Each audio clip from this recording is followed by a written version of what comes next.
Welcome to Two Millennials and Mom, where we bring you engaging conversations and respectful disagreement across the social spectrum. Injected with the quirks of everyday life. Curl up as we navigate the complexities of this modern world with all the humor and warmth we can muster. And the occasional gentle ribbing. We're glad you're here. Happy listening. Good morning, chillins of mine. Good morning. Whoa. How are y'all? I'm all right this morning. Doing pretty good. Good. So, outside of the chutes and ladders game that tariffs are creating lately, the U.S. economy is booming. We're talking record-breaking productivity, innovation off the charts, and technically, we're the richest country in the world. But despite all of that, Americans are not thriving. We're lonelier, angrier, more disconnected than ever, trusting each other, in our institutions, in reality itself, all on shaky ground. Are we headed in a positive direction? A happier one? So in this episode, we're digging into that weird disconnect. How can everything look so good on paper, but feel so bleak in real life? We'll talk about eating alone, social trust, youth mental health, and whether America's obsession with growth is leaving happiness behind. We'll also swing by a weird thought for a true crime twist we didn't see coming, and stick around for a little good news involving Callie's favorite F-word chanting soccer star and the most anticipated return of wholesome optimism to TV. You guys ready? I'm ready. Let's Let's get dive into in. it. So we're talking really about wealth and unhappiness, and it kind of came from an article that I read. I mean, I want to get y'all's opinion, especially as millennials, of where you think we are. I mean, we are the wealthiest nation, and yet there's a great deal of discord and unhappiness. Yeah. No, so, and this is kind of one of the things that is mentioned in those articles is that, just like you said, on paper, yeah, everything looks like it's going great. And economically speaking, yeah, our economy is growing. But here is where I think that disconnect starts, is the massive differential in wealth equality. I agree. I think that has a lot to do with it. So you're taking a look through the graphs and charts that are a part of these articles. So it was a group of, I think it was like 13 economists and psychologists and 13 experts. Who came from a great background. I mean, they'd worked for presidents. They are think tank people. I mean, smart, intelligent people. Yeah, fairly diverse. Yeah. You know what? Going back, maybe it was more than 13. Anyways, you have all these DC think tank eggheads that are taking a look at these numbers, and they're all averages. And one thing when you do a lot of charting to understand about averages is that outliers can have a massive impact on what that chart looks like. Yeah, economically speaking, the U.S. is leading the world and charging ahead and growing steadily. But the other thing that you have to understand is that 80 to 90% of that wealth that's being generated from that growth is in the hands of a very small group of people, relatively speaking. And so it's really difficult to say, yeah, our nation's economy is doing really well. Why is everybody so unhappy? Well, it's because that economy that's doing so well is only benefiting A small subsect of our population. 5%, 5 to 10% of the population. And everyone else, their wealth is growing off of our productivity. So we're building and generating all of this productivity that is being measured, but not benefiting from it in the ratio of input to benefit received on a per capita basis. I would imagine if you wanted to try and measure that, it's probably kind of why all of these charts are where they're at. But I think even with that, Cole, if you look across countries, multiple countries like this group was doing, America still is wealthy. I mean, comparatively, more people in America are wealthy than people in other countries in large regard. So I hear what you're saying. You're saying that the average American isn't that wealthy. Yeah. I'm going to argue with you about that because I don't know that that's really true. I mean, I get a lot of Americans live paycheck to paycheck, but they're also not living off of, $100 a month. They're living off of several $1,000s a month for the most part. I mean, I think it's all kind of a sliding scale, right? We can sit here and talk about whether or not you're wealthy or all of these different kind of facets of class and society. And there's always going to be a spectrum of that. The poorest person in America may still have it much better than the richest person in another country, especially when you start taking into consideration third world countries and things like that. And so I think that was what the original American dream was, right? You get to come here, you could build your life, you get to have all of these freedoms and choice and all of that. And I think that there's still some validity to that, but I think that it has been almost confused for success, if that makes sense. What do you mean? I mean, wealth is not success. Wealth and success may go hand in hand, but those are not the only opportunities to be happy. And I think that the American dream relies more or leans towards more happiness, but we like to consider that happiness wealthy. And they don't always go hand in hand. That makes sense. So there's that whole saying about you're the rule, not the exception. And I think that applies here. So realistically applies here. We like to think that we're the exception to the rule, but we're not. Most of us are the rule, not the exception. And Cole's sitting here talking about those exceptions. And I'm sure that there are some great benefits to being the exception to the rule.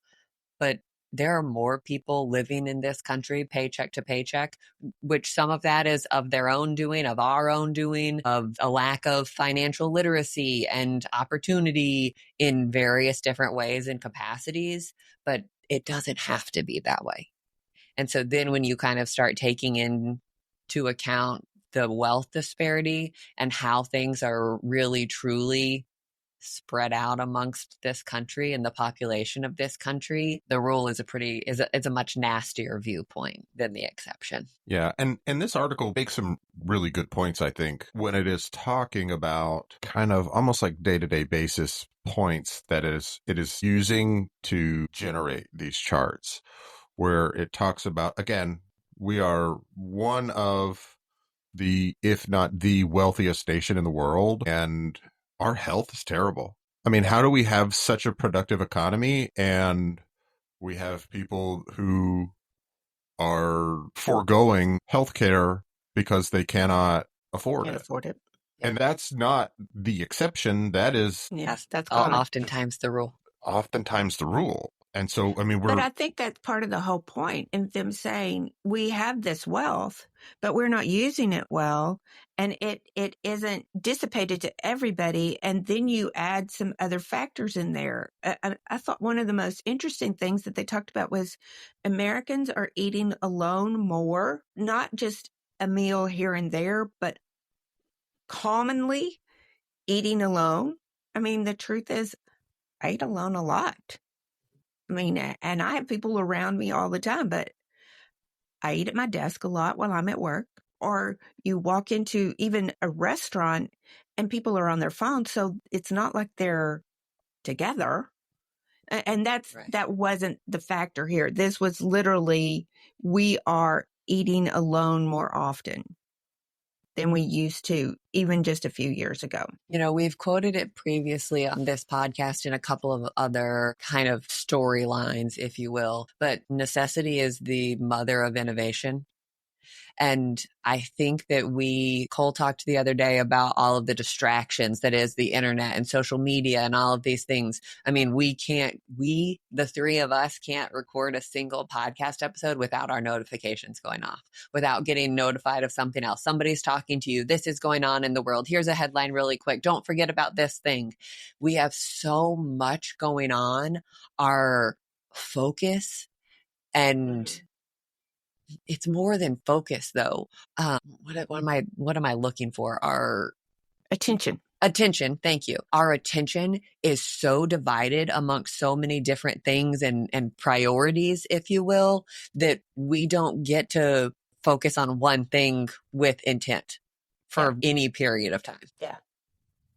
And I think that that's sad.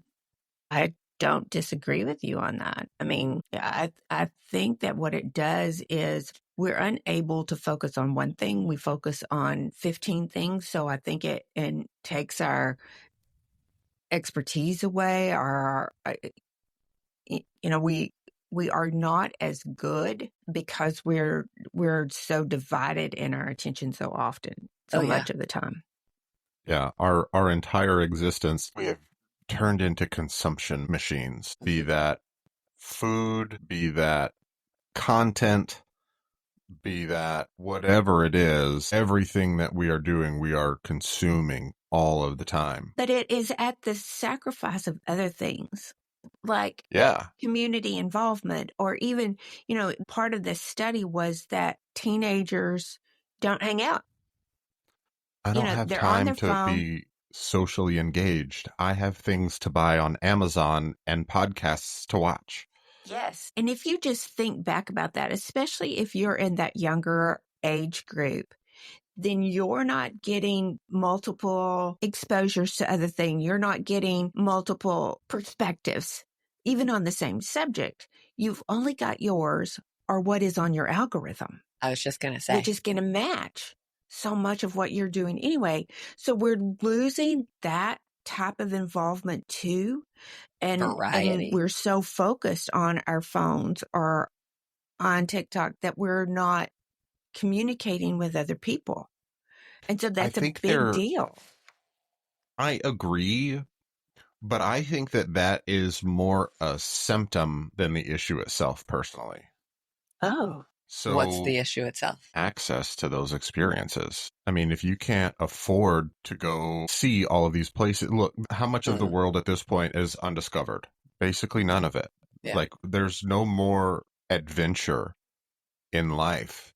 And if there is adventure, particularly for young Americans, access to it is limited to how much you can afford to pay for it. And so if you can either spend an entire paycheck for a small 1 or 2 day adventure, or you can get the same dopamine hit from doom scrolling on your phone. Media. Which one are you going to use? Now, if you had access to something that was more real, that's different. And I don't know that I'm going to go there with you, because I think if you look back to families in the 40s and the 50s, it's not that they were traveling internationally or doing crazy adventures. That wasn't the common man's daily life.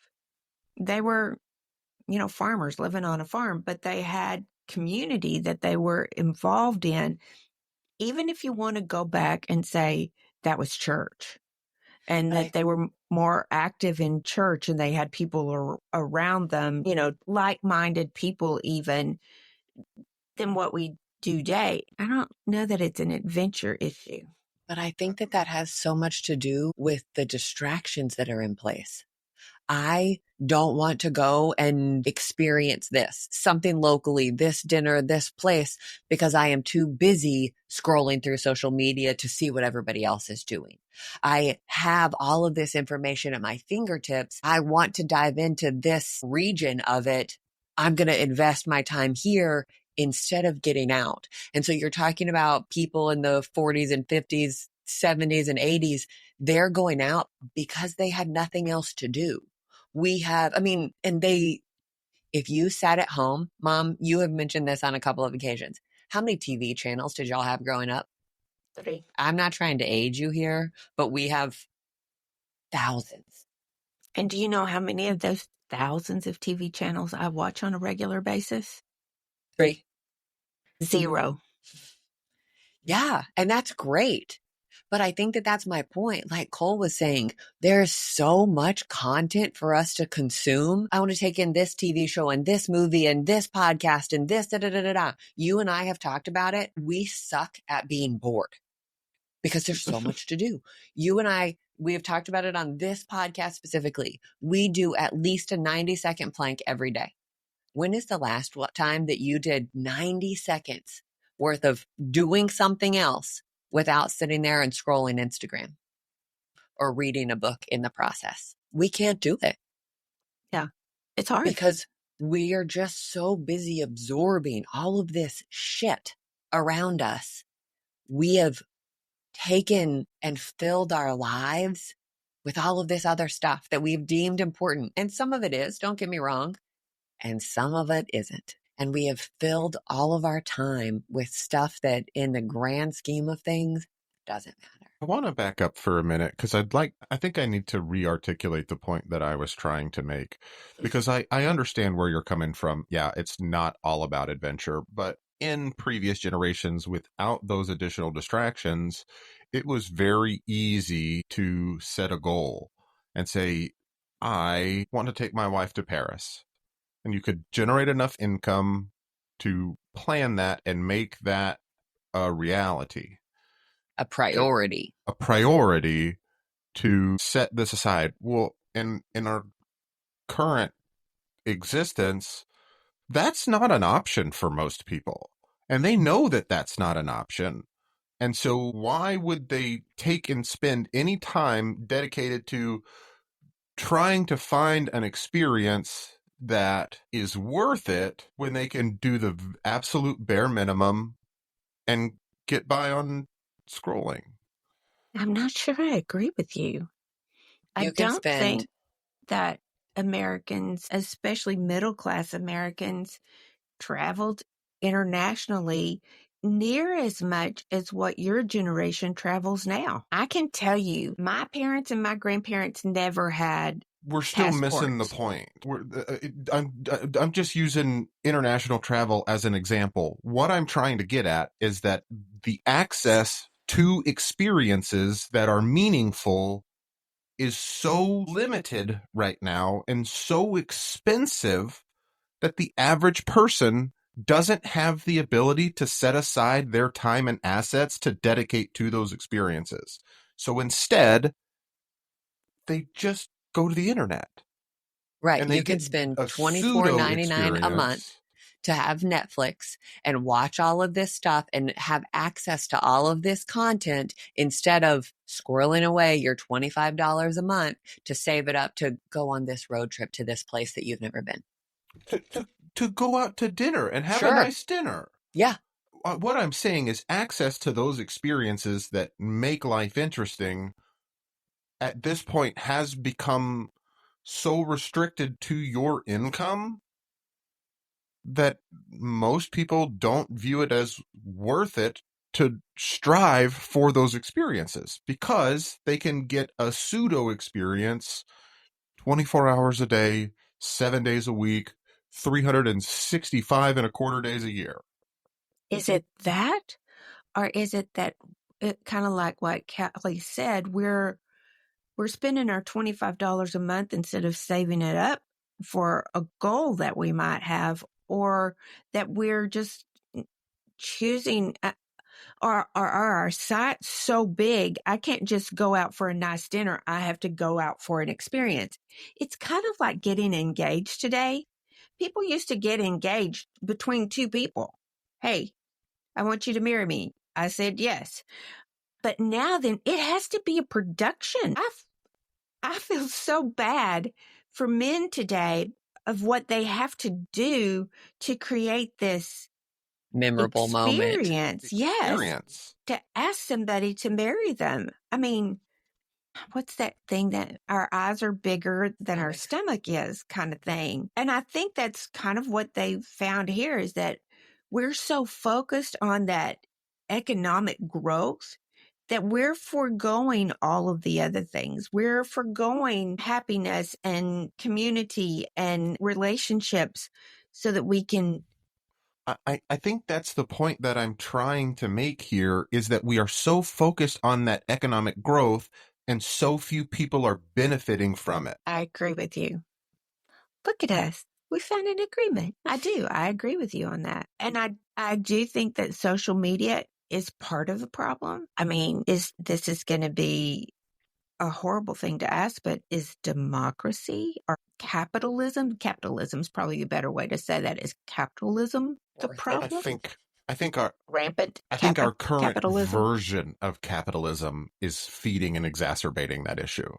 That makes Because total sense to me. is not right now being utilized to improve the lives of everyone and make life better for everyone. It is just being used to drive economic growth, which again is benefiting an exceptionally small percentage of the population. Yeah. One of the quotes out of this article says, "We are the richest country in the world, but we chronically fail to offer broad-based economic prosperity and security." Heidi Sherholtz is the president of the Economic Policy Institute, a think tank. And I think that's accurate. You know, this is going to be really, really weird, y'all hearing this from me, but I love these moments. my biggest issue with this article is that the New York Times did not go hard enough on this. They tiptoed around the eggshells of this article and did not come out and say what I think the point is. Which is? That the same thing I've been saying all over and over, is that the economic output is not being... It's not benefiting enough people. And that makes... For not what I would have expected from New York Times in this particular instance, to tiptoe around this issue the way that I feel like they did in this article. Interesting. I thought so too. The authors Ashley Wu and David Leinhardt might not agree with you on that, but... And they don't have to. They're welcome to that. But I mean, here are some of the things that they did bring up.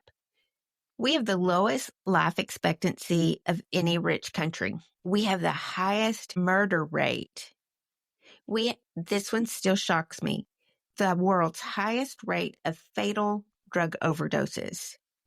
Of the lowest rates of trust in our federal government, the highest rate of youth depression, and the highest rate of single families. More money, more problems. I mean, but that's the whole thing, is it's not more money, more problems. Because there's not more money. Inflation is spiked. Yeah. Our buying power is down. We have less money now than we ever have in the past.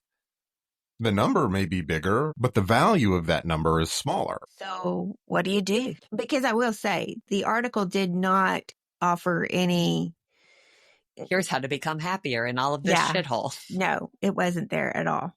It was just, a group of people, very smart people coming together, agreeing on what the focuses were going to be. The 37 metrics. Yes, the metrics of what the questions were going to be, and doing a comparison from the 90s to currently, and finding that we are, as a country, wealthier, and as a country, unhappier. Yeah. I listened to a podcast episode from Young House Love has a podcast years ago, maybe not quite that long. I know. John and Sherry, I miss your daily. We were just talking about that earlier this week. Those interactions were good. But they did, on an episode of their podcast, I'll have to go back and find it. They had an interview. I feel like she made planners. I'll have to go back and find the episode and I'll link it in the show notes. But it was talking about how her family, her little family with her children and her husband, they started looking at how they were cramming their schedules so full of events and activities and all of these things that their kids, their young children, were stressed out all of the time. And so they grew up in those young, impressionable years under exorbitant amounts of stress because of soccer and karate and all of these different things. And so what they found is that they were just going to start clearing their schedules of things unless they absolutely wanted to do it. I am wild about soccer. I have to play soccer. Okay, you can play soccer, but that means that you're not going to do ballet and you're not going to do choir and all of these other things as well. Yeah. Pick one and do that really, really well. And it made all of their lives happier, simpler, and they got to then spend time with each other rather than running around to do all of these other things all of the time. The wise words of Ron Swanson: Never half-ass two things. Yes. Whole ass one thing. Yes. Amen, Ron. But I mean, think about that. I mean, I don't see families spending valuable time together because they are. They're running to this kid still and then that kid still. And FOMO. Mm-hmm. it is. Everything is FOMO. Everything. Well, we have to teach them this and they need to experience that and they have to do this. And You didn't see that movie? You have to see this movie. Right. I have been just as guilty of coming to you guys saying, you have to watch this, you have to watch this. But we need to be more intentional with what we do, like deserving of our time. What's deserving of our time? More judicious in our allocation of time and attention, for sure. I mean, I certainly get that. And maybe this is partly my age, except that I've heard people your age say the same thing. I mean, it feels like the days are just flying by and I don't have anything specific to hold out about even this week. You know, what was special about this week? To show for it. Because all we do is work. I think there's a couple of things, but I mean, yes, we're working and we're probably working more hours than, our predecessors did. But at the same time, I also think we are unfocused because our focus is so divided in so many different ways that I think we are unfocused. But I also, Cal, think we aren't very intentional. We aren't really looking at the things that we do have to be grateful for and holding that out and being deliberate about some of the things that we do want.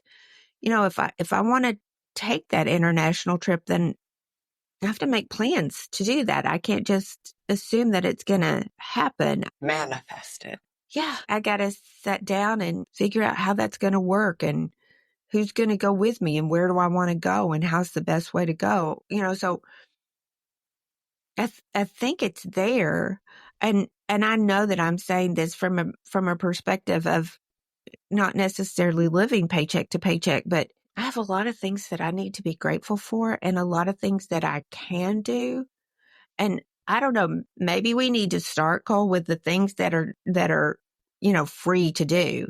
There are movies down on the square. Let's go spend some time, make a picnic and go down and watch the free movie. And at least we've focused on each other for a little while. I don't know the answer to this, but here's my fear. Your generation is less happy than my generation, significantly. And I am worried that my grandchildren's generation is going to be even worse. And so there has to be a way for us to stop this somehow, to recognize, and I don't know what that is. I don't think I have a magic way of, sharing the economy across the board, which I think is a part of it. But I have to do something. I think that it starts with kind of having that mentality of if the answer isn't hell yes, it's a no. If the answer isn't hell yes, I want to do that. Hell yes, I want to come to your birthday and celebrate you. Then it's a no. And that has nothing to do with you. It has to do with me prioritizing my life, my wants, my desires, my own needs and time. If it's not a hell yes, it's a no. I'm not sure it's that easy. I think it's a start. It's probably a start. So, as usual, y'all have taken my little focus here and just twisted it all around and made it something that I didn't think was going to be the topic of conversation. Good job. What did you think it was going to be? Well, I thought it would kind of be tracking this article, and y'all just kind of shit on crushed this article pretty quickly. I mean, I still think it's there that, we have some issues. Yeah, I mean, we need to be aware of the signs. And if that is eating alone more often than we're eating with somebody, then maybe we need to recognize that sign and do something about that. If that is too much time on TikTok, I'm the only one who can fix that. I think that there's some pretty good self-reflection and introspection that needs to take place so that you can start kind of asking those questions. What actually is important to me? What actually does fill my cup up rather than drain it? Yeah, I was thinking what makes me happy. Yeah. Yeah. And that's why I kind of go back to if it's not a hell yes, it's a no. Does doom scrolling make me happy and that makes me happier than anything else? I hate that for you, but I get it too. But Yeah. we're all different, and that may work for you. Maybe you're an introvert and that joy and seeing somebody else's joy makes you happy. Cool. Lean into that. But I think that that is different for each of us and changes by person to person and by the stage of life that you're in currently. And I think that we have to have some pretty honest conversations within ourselves to say, hey, what is important to me? What do I want to be important to me? And how do I achieve and accomplish that? Am I willing to make the hard changes in order to achieve and accomplish that? Just because I'm curious, what would that be for you? For me, Callie, I love feeding people. Yeah. And so making it a point to have people in our home and to cook for them and to have that joy. It doesn't matter who it is. Somebody wants to come to the house. Yes. Come on. I have no idea what's in the fridge. We will figure something out. I'll feed you. Because I think that for me, that gives me time to spend with them, not on my phone, not scrolling. I love that camaraderie. I think that feeding people and doing that over a meal is my personal favorite way to gain that camaraderie. Can you do that in a restaurant? Sure, absolutely. But I think that there are more distractions. People think that we're nuts because we don't have a TV downstairs in our house in any of our main living areas. And so people will come in and they're like, I mean, this is cool, but what do you do? How do you spend your time? And we're like, we communicate. And so, I mean, I can't tell you how many nights we'll just have people moseying around the island in the kitchen and sitting on the couch and sitting on the back porch going, wow, this is really nice. We wouldn't have had this opportunity if there was a football game on. And you wouldn't have taken the opportunity. We wouldn't have taken the opportunity. And then you have those same nights where we're taking the opportunity to lay in the pool and watch a movie outside at the neighbor's house. And we love those moments. And just that is what is important to all of us. And it gives us an opportunity, a designated opportunity with fewer distractions that we can focus on each other and talking and laughing and getting to hear each other's perspectives and poke fun at each other. That's what it is for me, that camaraderie with other people. And it 99% of the time is stoked and or centered around food. Boo, what about you? I don't know. I think that's one of the hardest parts about it is I don't know what that is for me because it changes on the day. One day it may be just having enough time to go and hang out with my buddies and throw some frisbees. And one day it may be finishing a group of quests in a video game that I'm playing with my friends. And so in the world of gaming, a lot of people would refer to someone like me as an achievement hunter, where it is getting something difficult done. Getting something that not everyone else has done. And maybe it's just that sense of accomplishment. I don't really know how to articulate this. That's weird. When you achieve something, when you get it done, when you accomplish something, then what? What do you do with that? Do you pat yourself on the back? Go to the next one. Hunt for the next one. I think you should celebrate those a little bit more. Are there places you want to go, things that you want to see? Yeah, absolutely. Getting there, that it is allocating the resources to getting there. That is the hard part for me. For me, the opportunity cost of doing those things. And this is likely foolish on my part, but Alaska is one of my favorite places in the world.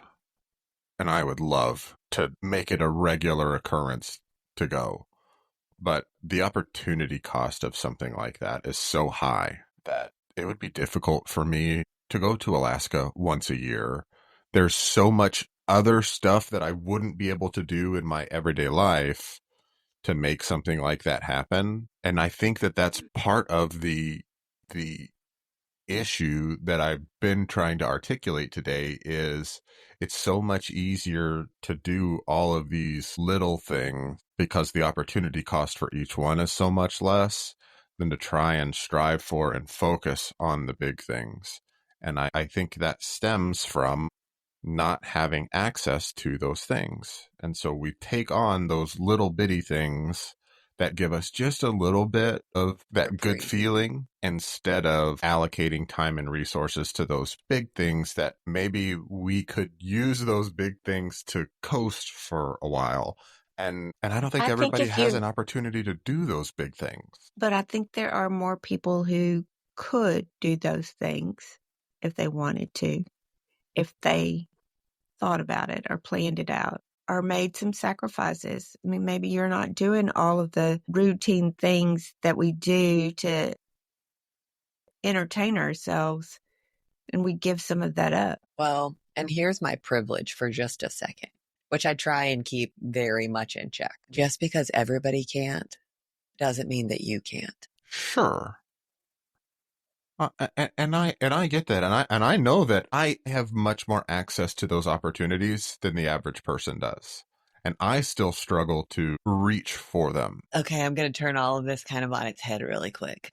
Oh, no. I think that we as a society have become so accustomed to instant gratification that we kind of ignore the long game. I don't disagree with that. I want this and I want this now. I will sacrifice all of that other stuff so that I can have this right now. I'm going to sacrifice the trip to Alaska that I know that I want and that I know that will tide me over for a period of time so that I can have this audiobook today, that I can buy this on Amazon and it will be here in 48 hours or less. And I think that Amazon exacerbates that pressure in us, if you will. Free shipping, 2 days, free 2-day shipping. I can have it right now. If you're really lucky and you live anywhere near a major metropolitan area or an Amazon hub, you can probably have it faster than that. Why wouldn't you? Of course you can. Do it right now. And so we have become so reliant on truly needing that instant gratification that we have put off any kind of delayed satisfaction, any kind of having to work for that satisfaction. Because I can have this little crumb right now rather than the whole sandwich in a month, a year, whatever it may be. And I think that our sandwiches vary, but we are so willing to accept the crumbs because it's easier and it's faster. Yeah. I want to look at that from a different perspective, though, because if you're Hit me. talking about it from the perspective of food, if you're hungry and it's Monday and on Friday you could have a plate of nachos, or today you can have one tortilla chip, what are you going to do? I'm not sure I understand. It's Monday and you're hungry and you know that you can either have one tortilla chip Monday, Tuesday, Wednesday, and Thursday, and then you'll only have one tortilla chip left for Friday, or you can not eat Monday, Tuesday, Wednesday, and Thursday and have a whole big plate of nachos on Friday. Gotcha. Which one are you going to pick? I hear you. I'm going to go get me some ramen noodles for Monday, Tuesday, Wednesday, and Thursday so that I can have the nachos on Friday with cheese and Joe Teas. So, yeah, but And a that little kind of lemon pepper. exemplifies the point. You're going to make a sacrifice. You're going to make a sacrifice for a less good option that is going to cost you something else so that maybe you can have the plate of nachos on Friday. And then you're going to do these other little bitty bad things for you along the way, because ramen noodles are terrible for you. Not that nachos are great, but you're going to say, okay, I have, it's what, 32 cents per packet of ramen. So you're going to go and spend $1.50 so that you can have this less than optimal Nourishment to tide you over until you get to, I mean, in this case, like, don't get me wrong, I love nachos, but nachos are not an extravagant meal. But do you get what I'm after here? Sort of. But again, I think that all comes in priorities. And I think that, like I said, those sandwich varies for everybody. So we are food people, the three of us. We love food and getting to that meal and getting to the next one and making it exciting and all of this. Maybe that isn't as important to the next person. And so what that looks like for them may be different. But I think that the point that you're trying to illustrate here is that sacrifice is a choice. You can choose to sacrifice for the sandwich, the plate of nachos down the line. But that means that you can't pay your electricity bill this month. And that's not much of a choice. Yeah. Yeah. I mean, and that, Cole, I think brings us kind of full circle to your point at the very beginning of this. The distribution of wealth in this country is sickening. And I think that it is the root of or exacerbates a lot of the other issues that we're having. Sure. They would agree with you on this. We are I am- less focused on health and happiness than we are on economic growth. And I- greed. And I think that calling the United States on average a wealthy nation is not really all that accurate, to be perfectly honest with you. Oh, I think it's accurate. The money is here. But the The people GDP don't have is access here. to it. The majority of the people. Some of them do. Sure, but that is not the average person. But Yes. because those people have it, it makes the average person look different. Yes. So if only 10% of the people have access to it, but it looks like 50% of the people have access to it, that is misleading and misgiving. If 80% of the population doesn't have access to that resource, but they are part of the productivity that is generating that resource, I don't think you can call us per capita. Yeah, we may be an extremely wealthy nation, but if the vast majority of our population doesn't Citizenry. have access to that wealth, are we really? It's a good question. It's a valid question. I agree. So on that little not very happy note, Wait, hold on. I want to go back because I think it was just here recently. So every year there's a study done about the happiest countries in the world. Hmm. And if I remember correctly, the United States doesn't rank well, which is the purpose of this and the point of the conversation. My question becomes, who does rank well? If I remember correctly, I think it's Finland, Denmark, something like that. yeah, Well, you Finland. nailed the first two. Oh, really? Oh, yes.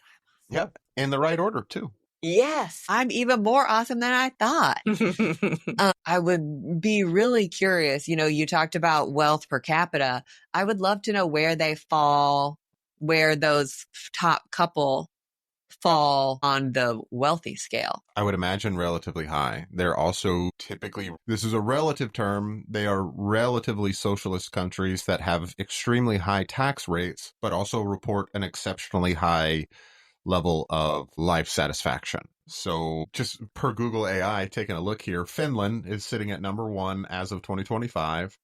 Finnish citizens consistently report high levels of life satisfaction, partly attributed to factors like access to nature, valuing social connections, and a strong sense of community. All things that we are statistically lacking. Yep. Denmark, number 2. Denmark's high ranking is likely due to its strong social safety nets, focus on work-life balance, and a culture that values equality and social well-being. Iceland, its happiness is attributed to low crime rates, a high level of trust, and a unique blend of nature and modernity. Number 4, Sweden. Sweden's strong social welfare system, emphasis on equality, and commitment to sustainability likely contribute to its high happiness ranking. Number 5, the Netherlands' strong economy, focus on individual freedoms, and emphasis on social cohesion are factors in its high happiness score. So while you pulled that up, I pulled up the world's richest countries per capita based on GDP. Number 1, this is as of 2024. Number 1 is Luxembourg, which on the list that I'm looking at for the world's 20th happy countries in 2025, Luxembourg is number 9. So in the top 10 still, but number 9. Y'all, I'm going to totally butcher this.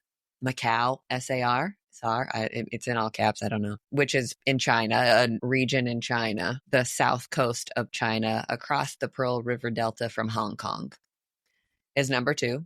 Which I don't see on the top 20 list anywhere. Number 3 is Ireland, which is number 15 of the happiest countries in the world. Singapore is number 4 on richest, which is not in the top 20 of happiest. Qatar is the next richest at number 5, not in the happiest. The United Arab Emirates, UAE, is number 6 in the richest, not on the happiest. Number 7 is Switzerland, which is number 13 on the happiest. San Marino is number 8 in world's richest, and I do not see anywhere on the happiest. And then number 9 is the United States on the world's richest countries, which is definitely not in the top 20. And then the top 10 is rounded out with Norway at number 10, which is number 7 in world's happiest countries. So, the song is right. Money doesn't buy you happiness. Yeah. Yeah. Mexico sits at number 10 for the world's happiest. Mexico. These are the happiest. Finland is number 1. Denmark is number 2. Iceland is number 3. Sweden is number 4. The Netherlands is number 5. Costa Rica is number 6. 7 is Norway. 8 is Israel. 9 is Luxembourg. And 10 is Mexico. Yeah. And Luxembourg being at number 9 on the happiest list, but also number 1 at GDP per capita.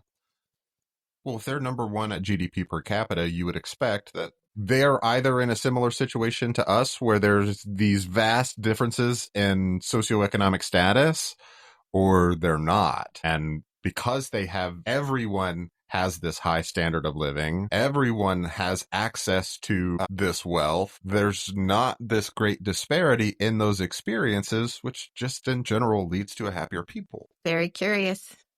But I also think that it goes to show that wealthy and happiness don't necessarily go hand in hand.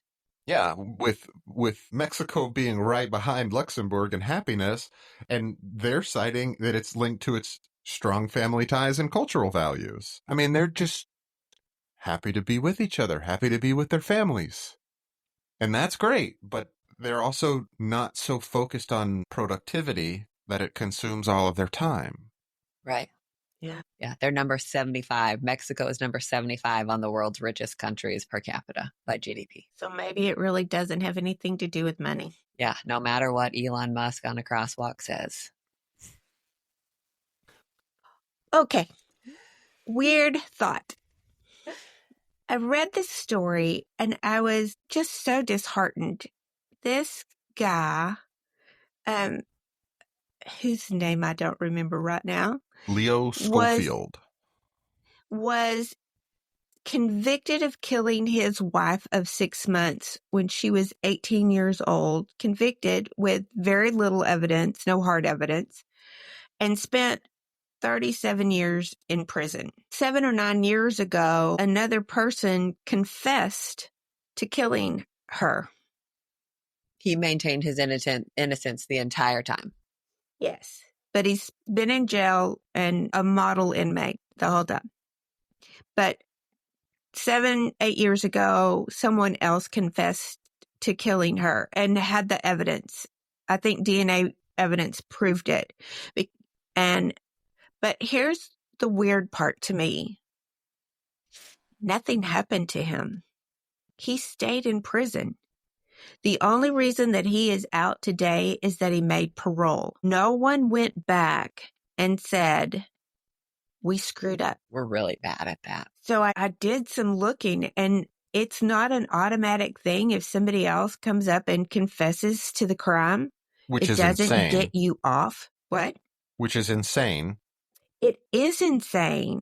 You'd think it would trigger something to say, oh, okay, in that case. I mean, and you just have to wonder, is that just You would think arrogance? that would get back to the prosecutor. Well, after 40 years, the prosecutor could be dead.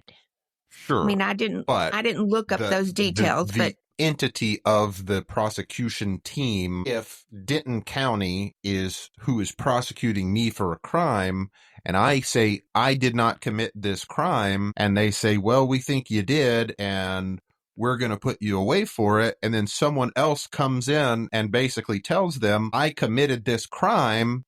It doesn't matter who the prosecutor is as an individual person. That prosecutorial team should say, oh, well, we've already charged we screwed up. so-and-so with this. Maybe we should say, okay, we now have evidence that you're not the one who did this. Our bad. And you have to wonder why, because if they did that, then he is eligible for compensation. So if Which they is probably don't, why they didn't. Yeah. if they don't go back and do that, then he has nothing. And he remains a convicted felon for murder. And just lost 37 years of his life. 37 years. Now, Cal, you have what is almost a weirder part to the story. Oh, yeah. So, well, before we get into that part of it, I just want to say, if I understood correctly, the man who confessed to actually killing the wife was never charged with killing the wife. He was charged with a bunch of other things and was imprisoned for a bunch of other things and convicted of all of these other things. But even once he confessed, he was never charged with actually killing this specific woman. Which is weird. Which is weird.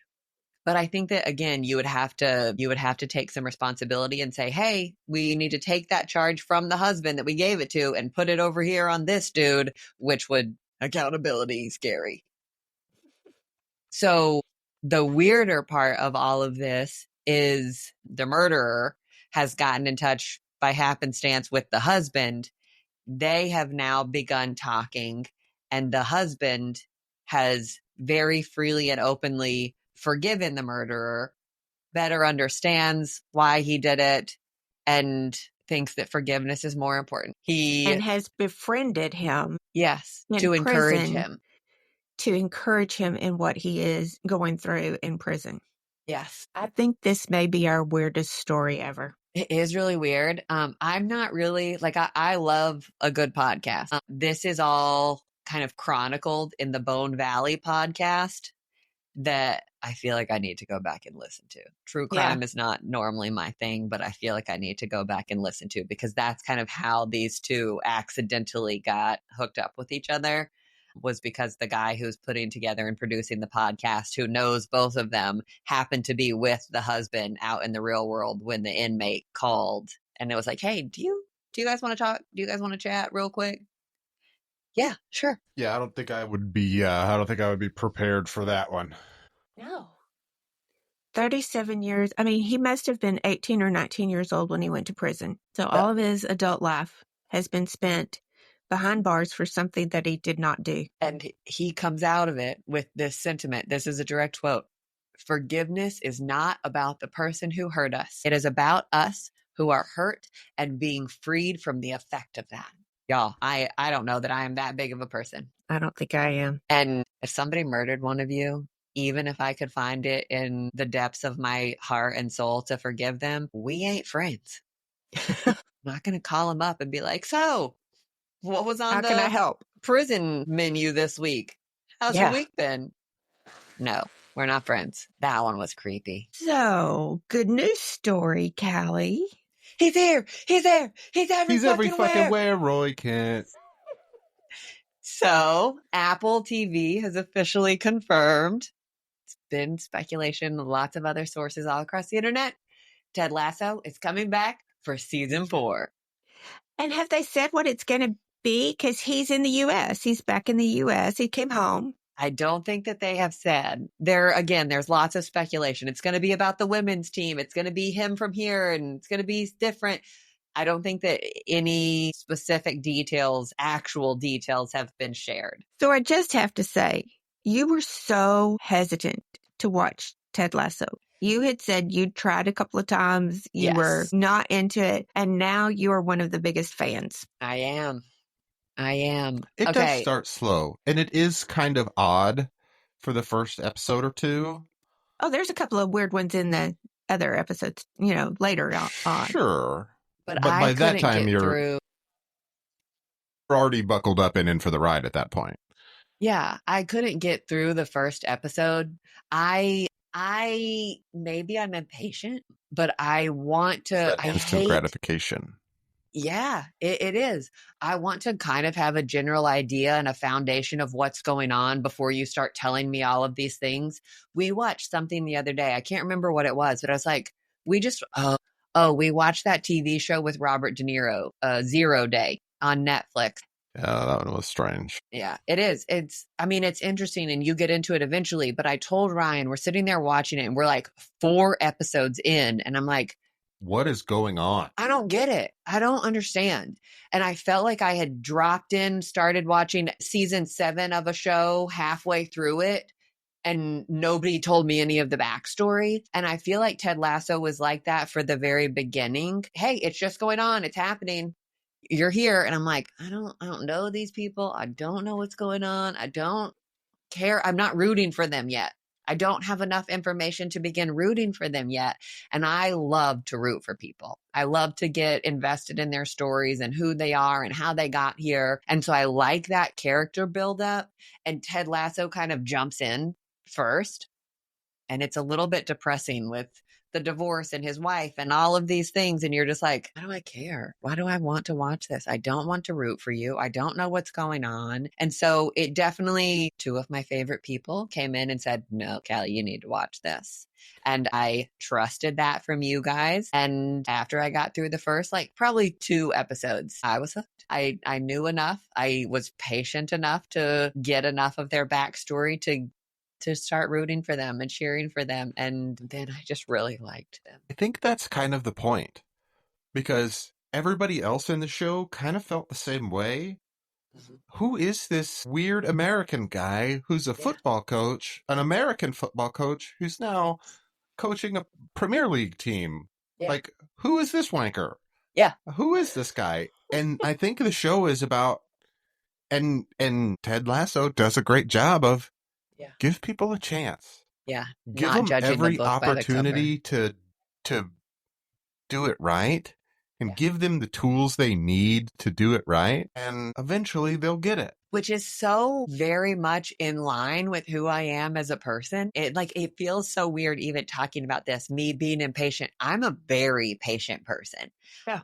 And I just couldn't give in to this show. Everybody talked about how great it was. And I'm like, I don't get it. I can't wait for this to be done. I literally couldn't make it through the first 15 minutes of the first episode. I was so impatient with it. And then once I got invested in it, I wanted to watch the entire thing, the entirety of the entire series right now, and be so excited for them and see what was going on with all of their lives, because I'm nosy. If nothing else, I'm definitely nosy. And I think that it was so not Callie. That stance on watching it was so not Callie that it took me 43 minutes to get out of my own way and into the show to really dig in and be super excited. And now there's 4th season. And I'm so excited. But it'll be awesome. I think that they were speculating still that it would hit late 2025, early 2026. So we're not there yet. We've got some time. I can be patient. I'll show you. It's going to be awful if it comes out 1 episode and you can only watch 1 episode. I don't think you can wait. You'll just have to wait until it's over. You'll have to wait until the season is finished. I don't and think then watch it all in one go. I don't know. If you're going to give me a dose of a little bit of Ted Lasso, I think that I'll take the crumbs. I'm really curious to see where it's going to go and what the storyline's going to be. Yeah. Yes. It'll be fun. It will be fun, and I'm really excited, and I'm ready for it to be here right very now because I want that instant gratification. Well, I want you guys to think about the things that you want and to be intentional about them. And we have to hold each other accountable to that, to the things that we want. Because I don't want to be just that regular American who's unhappy eating alone in the corner.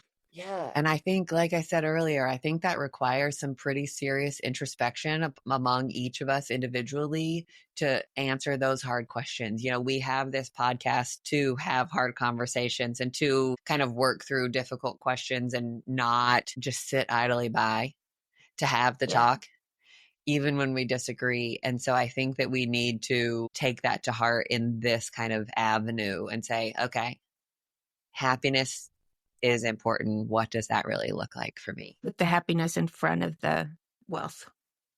Yep. Love you guys. Love y'all.